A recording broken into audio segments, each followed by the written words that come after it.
गर्मी की छुट्टियों में गरीब भाभी के घर आई 10 अमीर ननद। 33, 34, 35, 36 पूरे 36 आम आए इस पेटी में। आखिर ये आम इतने बड़े बड़े जो हैं। अजी सुनिए, ये लगड़ा आम, दशहरी आम और अल्फांसो आम अलग अलग रखे हैं, ले लीजिए। हाँ लेता हूँ। अरे तुम सुबह से लेकर शाम तक बहुत काम कर रही हो, देखो तुम्हें पसीना आ रहा है, गर्मी भी इतनी है, ममता खाना भी बना हुआ है, अब तुम जाकर आराम करो और कोई काम मत करना। जी ठीक है। बहू कमरे में जाकर आंख बंद करके सोती है। इतने में घर का फोन बजने लगता है। तब सास सुलोचना फोन उठाकर ममता को देती है। हेलो, नमस्ते दीदी, कैसे हो आप? बड़े दिनों बाद याद किया। अरे याद आ रही थी इसीलिए तो मैं आ रही हूँ। बल्कि मैं नहीं, हम सातों बहनें घर पर गर्मी की छुट्टियों में आ रहे हैं और हमारे बच्चों की गर्मी की छुट्टियां जो पड़ गई हैं, यही बताने के लिए आपको फोन किया था। हम बस 1 घंटे में पहुंचने वाले हैं। घर पर पैकिंग इतनी करनी थी कि आपको पहले नहीं बता पाए। बस हम आ रहे हैं, आप ठंडा शरबत बनाकर रखना। ठीक है दीदी, मैं तैयारी करती हूँ। फोन काटने पर और अपनी बीवी का उदास चेहरा देखने पर माधव, क्या हुआ? पहले तो तुम खुश हो गई, फिर एकदम से दुखी हुई हो गई, क्या हुआ? मेरी बहन का फोन था। जी मैं तो बहुत खुश हूँ कि सातों दीदी गर्मी की छुट्टियों में अपने बच्चों को लेकर यहाँ आ रही हैं छुट्टी मनाने के लिए। लेकिन घर पर कोई तैयारी नहीं है, वो 1 घंटे में यहाँ पहुँचने वाली हैं। घर में तो इतना राशन भी नहीं है, अब क्या होगा? तुम चिंता मत करो, कल के मेरे पास कुछ पैसे हैं, आटे की बोरी और 2-4 दाल एक्स्ट्रा लाकर रख देता हूँ। तुम जब तक नींबू पानी बना दो, मैं ठंडा फल खरीद कर ले आता हूँ। उनके आने से पहले पानी में ठंडा भी हो जाएंगे, फ्रिज तो है नहीं हमारे पास। क्या हुआ बहू, तूने प्रिया के आने की बात कही क्या? फिर तो उसका बेटा भी आ रहा होगा। अरे माँ जी, मेरी सातों नंदे आ रही हैं अपने अपने बच्चों के साथ। अब तो घर परिवार गर्मियों की छुट्टियों में पूरा हरा भरा रहेगा। हाँ बहू, मैं बहुत खुश हूँ अपने नाती नातिन के साथ खेलने के लिए। बहू, हमने कूलर नहीं निकाला, तू जल्दी से निकाल कर उसे साफ कर दे और नई घास लगा दे। तुझे तो पता है मेरी सारी बेटियाँ कितने अमीर घर से आ रही हैं। एसी की आदत है पर यहाँ कूलर है। जी माँ जी, मैं कूलर की सफाई करती हूँ और खाने की भी तैयारी कर लेती हूँ। माधव दुकान से राशन का सामान लाकर घर रख देता है और ममता कूलर निकाल कर उसे साफ कर देती है। आम के बगीचे से घास निकाल कर घास लगा देती है। फिर एक पतीले में ढेर सारे चावल बनाकर नींबू पानी तैयार कर देती है।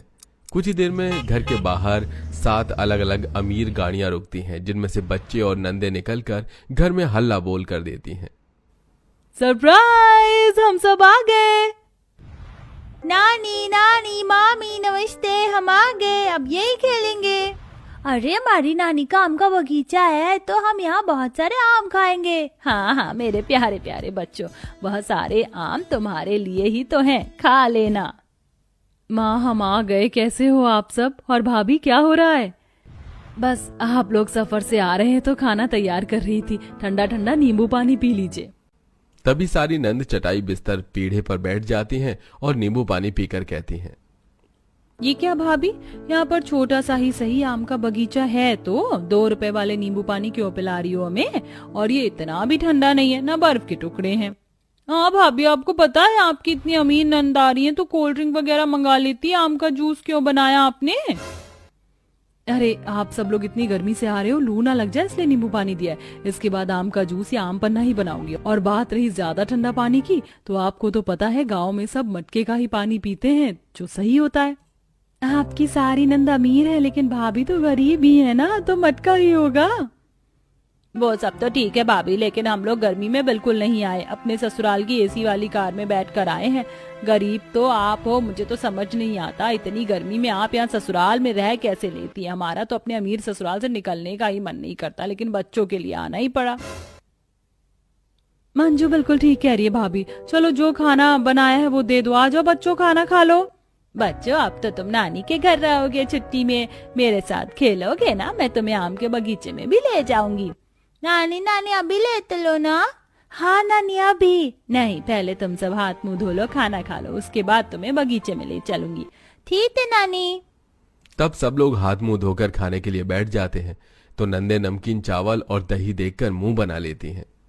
ये क्या है भाभी, 6 महीने बाद हम सब आपसे मिलने आए, गर्मियों की छुट्टी में रहने आए। कम से कम आज के दिन तो बढ़िया बढ़िया खाना बना लेती, आलू कचौड़ी, पूरी, सब्जी, राजमा चावल, लेकिन ये सूखे से चावल और दही परोस दिया है। हाँ, अपने बच्चों के बारे में तो सोचती हैं कि बच्चे कैसे खाएंगे। और क्या प्रिया दीदी बिल्कुल ठीक कह रही हैं। वो दीदी 1 घंटे में आप आ रही थी तो मेरे को बाकी तैयारी भी करनी थी, जल्दबाजी में चावल बना दिया, गर्मी ना लगे इसलिए दही भी मंगवा दी। अरे अब खा लो, कल कुछ अच्छा बनवा दूंगी मैं। अरे क्यों बोल रही हो, तुझे पता तो है अब गांव में गरीबी इतनी है हमारे मायके में कि यही सब खाने को मिलेगा। भाभी कभी आप हम में से किसी भी नंद के घर चली जाओ, अच्छा अच्छा खाना खिला कर ना भेजा तो नाम बदलवा देना। हाँ मुझे तो खुशबू आ रही है, मैं भी दही चावल खाऊंगा। हाँ मम्मी गर्मी लग रही है। अरे भाभी वो कूलर सजाने के लिए रखा है क्या, चला दो ना, बच्चे और हम सब जब गर्मी में मर रहे हैं। तब भाभी कूलर चला देती है। इतने में माधव कुछ ठंडा फल ले आता है जिसे ममता काट कर उनके सामने रख देती है। फिर सब खाने के साथ ठंडे फलों को आनंद लेते हैं। रात को सोने की बारी आती है तो बच्चे और नंद ठीक से सो नहीं पाते और भाभी को तो उसकी जगह से हटा दिया जाता है, जिस वजह से वो गर्मी में सोती है। ऐसे ही 2 दिन गुजर जाते हैं। सातों नंद में से कोई ममता के साथ काम नहीं करवाता, बस कूलर के सामने पड़े रहते हैं और बच्चे ऊधम मचाते रहते हैं। तो कभी अपनी नानी के साथ आम के बगीचे में पकड़म पकड़ाई खेलते हैं। इतने में उनके कजन सिस्टर वाली बहनें यानी कि 3 नंद और आ जाती हैं, जिसे घर में 10 नंद होने की वजह से अकेली ममता को बहुत सफर करना पड़ता है। उसकी तबीयत भी खराब होने लगती है। अकेले 15-20 लोगों का खाना चूल्हे पर बनाकर उसे पसीने आ जाते हैं। बाप रे, रोटी बनाते बनाते पसीना आ रहा है। अभी तो सब्जी भी बनानी है। शिखा दीदी, प्रिया दीदी, आप में से कोई मेरी मदद कर दो, रोटी बनवा दो ताकि मैं सेक लूं। अरे भाभी इतनी दूर से हम गर्मियों की छुट्टी में अपने मायके में काम करने आए हैं क्या? अब इतना सा भी काम आपसे नहीं हो रहा है, हमें नहीं करना। अरे ममता भाभी अकेले कितना परेशान हो रही है, मैं काम करवा देती हूँ। ये भाभी की नंद कैसी है। वही तो पैर पसार कर कूलर के सामने बैठ गई हैं। हम पर भी हवा नहीं आने दे रही है और अपने बच्चों को भी आगे सुला लिया। भाभी मैं सब्जी कटवा देती हूँ। कजन नंदे घर पर आती हैं। वो अच्छे स्वभाव की होती हैं, इसलिए ममता की मदद करवा देती हैं और खाना तैयार हो जाता है। आए दिन अमीर नंदे खाने में कमी निकालती हैं। उनके बच्चे बाहर मिट्टी में खेलते हैं तो टिंकू, शिवानी, रवि, तुम सबने अपना क्या हाल मचा रखा है। जब देखो आम के बगीचे में लोटपोट होते रहते हो। ममता भाभी हम सो रहे हैं, आप इन बच्चों को नहला दो और कपड़े पहना देना बैग में से कपड़े लेकर। दीदी मेरी तबीयत ठीक नहीं है, आप किसी और दीदी से कह दीजिए ना। अरे भाभी आप हमारे छोटे छोटे बच्चों को भी नहीं देख सकती क्या? आपसे तो घर की जिम्मेदारी नहीं संभलती है। जाओ इन्हें नदी पर ले जाओ।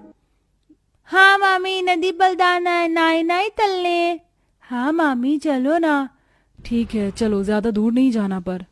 तब बेचारी भाभी सारे छोटे बच्चों को नदी पर ले जाती हैं और कम गहराई वाले पानी में उनको नहलाती हैं, जहां बच्चे पानी में इतना छप छप करते हैं कि ममता को ही गीला कर देते हैं। ऐसे ही सारी नंद ममता की नाक में दम कर देती हैं। एक गिलास पानी भी खुद उठाकर नहीं लेती, ममता से ही अपने ढेर सारे कपड़े धुलवाते थे। एक दिन बाप रे, यहाँ कितनी गर्मी है भाभी, तुम यहाँ कैसे रह लेती हो? मैं तुम्हारी जगह ऐसे ससुराल में रह रही होती ना तो सब छोड़ छाड़ के अपने मायके चली जाती। अच्छा, वैसे अभी हमारे बच्चे नहीं है तो काम करने में इतनी परेशानी नहीं होती। सुरभि सलोनी भी अपने ससुराल को संभालती जैसे भाभी संभालती है और अपने ससुराल से बहुत सारा प्यार भी करती है। लेकिन आप इतने समय के लिए छुट्टी में कैसे आ गई बच्चों को लिए? अरे भूमि, तुम भी समझती नहीं, गर्मी की छुट्टियों को तो बहाना है। दरअसल मेरी नंदे भी अपने बच्चों को लेकर घर आ गई थी। अब बताओ मैं उनकी कितनी सेवा पानी करती इस गर्मी में, इसीलिए तो मैं अपने मायके आ गई और उनके घर पर भी नंद आ गई है। तो हमने सोचा हम क्यों ना यहाँ पर धावा बोल दे। देखा, आप खुद तो अपना घर संभालती नहीं हो और भाभी को भी घर तोड़ने वाली हिदायत दे रही हो। ये तो देख नहीं रही कि उनकी हालत कैसी हो कि आप सबकी जी हजूरी करते हुए आप लोग उनकी मदद भी नहीं करती। जैसे अपनी नंद से परेशान होकर यहाँ चली आई हो, अगर भाभी भी ऐसा ही करती तो आप लोगों को तो यहाँ काम खुद ही करना पड़ता। लेकिन आप अकेली भाभी से सबकी सब नंद काम करवाए जा रही हो। खुद आप सब लोग कुछ नहीं करते, बच्चे, कपड़े, खाना पीना सब कुछ भाभी देख रही है। वैसे भी वो हमसे कुछ नहीं कहती, तब तो आपको सुनना चाहिए ना, लेकिन आपने नहीं सुना। सलोनी बिल्कुल ठीक कह रही है, मैंने भी ध्यान नहीं दिया, मुझे माफ कर दे। तुम सब लोग बस ऑर्डर देने आई हो, जाओ अपना अपना घर संभालो। आपने बिल्कुल ठीक कहा सलोनी दीदी, भूमि दीदी। मैं जैसी भी सही, लेकिन ऐसी स्थिति में मैं अपने ससुराल को कभी छोड़कर नहीं जा सकती, क्योंकि मैं सबसे बहुत प्यार करती हूँ। सुना आपने? अपने घर चलती बनो अब। बेशर्मी से सातों नंद अपने घर चली जाती हैं। तब तीनों अच्छी नंद भाभी की खूब सेवा करती हैं। अपने हाथ से आम के जूस बनाकर, आम की चटनी बनाकर भाभी को अपने हाथ से खिलाती हैं। भाभी हमने भी आपको परेशान किया हो तो उसके लिए भी माफ करना। अब आप आराम से रहो, क्योंकि आपकी सारी टेंशन गई। अब हम भी अपने घर जा रहे हैं। आप तीनों ने मेरे लिए जो किया है ना, उसके लिए शुक्रिया। आप आते रहना। शशिकला बहन जी कहाँ रह गईं? जरा जल्दी कीजिए, लड़की वालों को 10 बजे का देखा देखी का टाइम दिया था। हाँ जी पंडित जी, बस हो गया। लड़की वाले के कपड़े लत्ते, शगुन का लिफाफा, नारियल, मिठाई हो गया। अरे भाग्यवान, लड़की छिकाई में फल भी तो लगेगा। फलों की टोकरी कहाँ है? तैयार नहीं की क्या? तभी ऋषि प्रेम पसीने पसीने होकर बगीचे में से पक्के पक्के 10 टोकरी आम लाकर गाड़ी में रखवाते हैं। वहीं चिलचिलाती गर्मी में खड़े पंडित जी बड़बड़ाना चालू कर देते हैं। यजमान अब जल्दी से आ जाइए, धूप में खड़े खड़े मेरे तो पसीने छूट गए। थोड़ी देर और खड़ा रहा तो धोती भी गीली हो जाएगी। हाजी क्यों खीसे आ रहे हैं पंडित जी? अभी आपको एसी की हवा खिलाते हैं। थोड़ी देर में लड़के वाले लड़की वालों के घर आते हैं। नमस्कार सुरेंद्र भाई साहब और मनोरमा बहन जी। नमस्कार नमस्कार पंडित जी, आइए पधारिए सब लोग। अरे समधी जी, समधन जी, ये 10 टोकरी दशहरी आम आपके परिवार के लिए। भाई साहब, इतनी टोकरी फल लाने की क्या आवश्यकता थी? वैसे ही गर्मी में आम का दाम बड़ा महंगा है, बेफजूल में इतना खर्चा कर दिया। मनोरमा जी, ये खरीदे हुए आम थोड़े हैं, बल्कि रामफल जी के घर की खेती है। पूरे 1 बीघा में आम का बगीचा है, सैकड़ों पेड़ हैं और घर भी बगीचे के बीचों बीच में फर्स्ट क्लास का बनाया है। क्या बढ़िया ताजा हवा बहती है। पूजा शर्माते हुए चाय नाश्ता करवाती है। तभी शशिकला कहती है, भाई साहब, हमें तो हमारे प्रेम के लिए आपकी पूजा पसंद है। आप बताइए, आम वाले खानदान से समधियाना जोड़ेंगे आप? बिल्कुल बहन जी, हमारी तरफ से तो रिश्ता पक्का है, क्योंकि हमारी पूजा को कच्चे पक्के आम खाना बड़े पसंद है। हम तो जी ऐसा ही घर ढूंढ रहे थे बिटिया के लिए। थोड़े ही दिनों में शादी होकर पूजा अपने आम के बगीचे वाले ससुराल में आती है। वाह, मेरे आम के बगीचे वाले ससुराल में कितने सारे कच्चे पक्के आम के पेड़ हैं। माँ पिताजी ने मेरे लिए एकदम अच्छा ससुराल चुना है। अब मुझे गर्मी के सीजन में ढेर सारे आम खाने को मिलेंगे। इसे कहते हैं आम के आम, गुठलियों के दाम। शशिकला पूजा का स्वागत करती है, फिर सब लोग सोने चले जाते हैं। इसी तरह अगला दिन चालू होता है। पूरे घर का चप्पा चप्पा छान मार लिया, किचन नहीं मिला। तभी चारू कनिका पूजा के पास आती हैं। चलिए पूजा भाभी, माँ आपको बगीचे में बुला रही हैं। अच्छा ठीक है। पूजा आकर देखती है कि रसोई बगीचे में बनी है, जहाँ धूप की किरणें सीधे पड़ रही थी। हाँ पूजा बहू, तुमको इस बागवानी में ही खाना बनाना है। ये रहा चूल्हा, मसाले कुटने के लिए मामदस्ता और इस चटनी पीसने के लिए सिलबट्टा। कोई दिक्कत तो नहीं? नहीं सासू माँ, बल्कि आपने तो बढ़िया जुगाड़ लगा रखा है। बगीचे में ठंडी ठंडी ताजी हवा में खाना बनाने का मजा अलग है। पूजा तोड़े हुए कच्चे पक्के आम में से चुनकर कई तरह का व्यंजन बना लेती है। 2 घंटे बाद उफ, इतना सब कुछ बनाने में मेरे तो पसीने छूट गए। कुछ देर में बहू सब कुछ मेज पर परोसती है। सब लोग आ जाइए, खाना तैयार है। अरे वाह पूजा भाभी, आप तो छा गई। कितना कुछ बनाया आपने। आम पन्ना, आमी की चटनी, आहा। मेरे तो मुंह में ये आम के पकौड़े देखकर पानी आ रहे हैं। टूट पड़ो। कई तरह की आम के व्यंजन देखकर ससुराल वाले खाने पर टूट पड़ते हैं। वाह बहू, क्या बढ़िया आम की चटनी पीसी है तूने। चटकदार लग रहा है खाने में। मुझे तो सबसे ज्यादा ये ठंडा ठंडा आम पन्ना पसंद है। आहा, मेरा तो पेट एकदम टंच हो गया। आज तो खाना पचाने के लिए टहलना पड़ेगा। ससुर जी, आपने पक्के आम तो खाया ही नहीं। कोई नहीं, मेरे हिस्से की फाड़ी अपनी सास को खिला दो। अरे मेरा तो पेट फटने को हो रहा है, बहू खा लेगी। सबसे लास्ट में पूजा खाने बैठती है और पलक झपकते सारे आम लपेट जाती है। हाँ, ये मालदे आम तो चाशनी जितने मीठे हैं और ये दशहरी आम तो गूदे से भरा है। मजा आ गया। इसी तरह पूजा का उसके आम खाने वाले ससुराल में 2-4 दिन तो अच्छे खासे कट जाते हैं। मगर वो कहावत तो आप सभी ने सुनी होगी, 4 दिन की चांदनी फिर अंधेरी रात। पूजा यार, और कितना लेट लगाओगी? अभी तक आम का पराठा तैयार नहीं हुआ। 9:30 पहुंचना था, तुमने 10 बजा दिया। जी बस लाई। एक तो चूल्हे से चिमनी जितना धुआं मच रहा है, ऊपर से आधे घंटे में ही छांव चली जाती है और चिलचिलाती धूप पड़ने लगती है। इस आम के बगीचे में खाना बनाना भारी पड़ रहा है। पसीने पसीने होकर पूजा आम के पराठे परोसती है, जहाँ देवर नखरे करते हुए। भाभी, आपका धंधा पानी बहुत खराब हो गया है। रोज आप नाश्ता करवाने में देरी लगाती हो। ये 4 से 5 पराठे बनाने में 1 घंटा लगा दिया। देवर जी, खाना बनाने में मेरा हाथ खिंचा हुआ है तो क्या चूल्हे पर चढ़ जाऊं? पूजा का गुस्सैल मिजाज देखकर शशिकला राशन पानी लेकर चढ़ जाती है। बहू ज्यादा लतखोरी नहीं बतिया रही तू, जाकर पराठे बना और आम रस भी बनाना।